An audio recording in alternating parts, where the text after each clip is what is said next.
Assalamualaikum warahmatullahi wabarakatuh. Pada kesempatan kali ini kami ingin menceritakan rahasia di balik keinginan Nabi Muhammad untuk mengubah arah kiblat. Sebelum kita bahas cerita ini, jangan lupa dukung terus channel ini supaya kita mengerti tentang kisah inspirasi Islami dari zaman dulu sampai sekarang dengan cara like, comment, dan subscribe. Salah satu kewajiban yang dibebankan oleh Allah Ta'ala kepada hambanya ialah salat. Salat disyariatkan pada malam Isra setahun sebelum hijrah. Pada dasarnya, salat yang diwajibkan adalah berjumlah 50. Namun setelah Rasulullah meminta keringanan pada Tuhannya, jumlah salat pun diringankan menjadi 5 waktu, yaitu subuh, zuhur, ashar, maghrib, dan isya.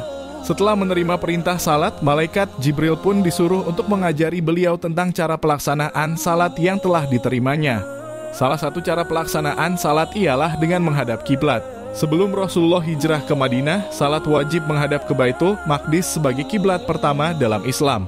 Namun setelah Nabi hijrah bersama sahabat ke Madinah, kiblat pun dialihkan pada Ka'bah. Peristiwa pengalihan kiblat adalah sebuah peristiwa besar dalam Islam. Peristiwa tersebut terjadi pada bulan Rajab 2 bulan sebelum terjadinya peperangan Badar, yaitu tatkala Rasulullah dan para sahabat mengerjakan salat zuhur di Masjid Bani Salamah atau yang dikenal sekarang dengan Masjid Qiblatain. Pada rakaat pertama dan kedua, Rasulullah dan para sahabat menghadap ke Baitul Maqdis, dan pada rakaat setelahnya beliau dan para sahabat memalingkan arah menghadap ke Masjidil Haram yaitu Ka'bah sebelum terjadinya pengalihan kiblat. Sebenarnya beliau sendiri berharap dan menginginkan hal itu terjadi. Bahkan menurut satu riwayat, ketika Rasulullah mengharapkan turunnya wahyu untuk pengalihan kiblat, beliau melakukan negosiasi dengan Jibril dan selalu menengadahkan wajahnya ke langit dengan harapan keinginan beliau dapat dikabulkan oleh Allah. Peristiwa itu diabadikan dalam Al-Quran Surat Al-Baqarah ayat 144. Artinya, sungguh kami melihat wajahmu Nabi Muhammad sering menengadah ke langit. Maka pasti akan kami palingkan engkau ke kiblat yang engkau sukai.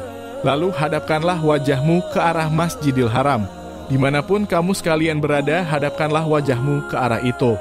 Sesungguhnya orang-orang yang diberi kitab benar-benar mengetahui bahwa pemindahan kiblat ke Masjidil Haram itu adalah kebenaran dari Tuhan mereka.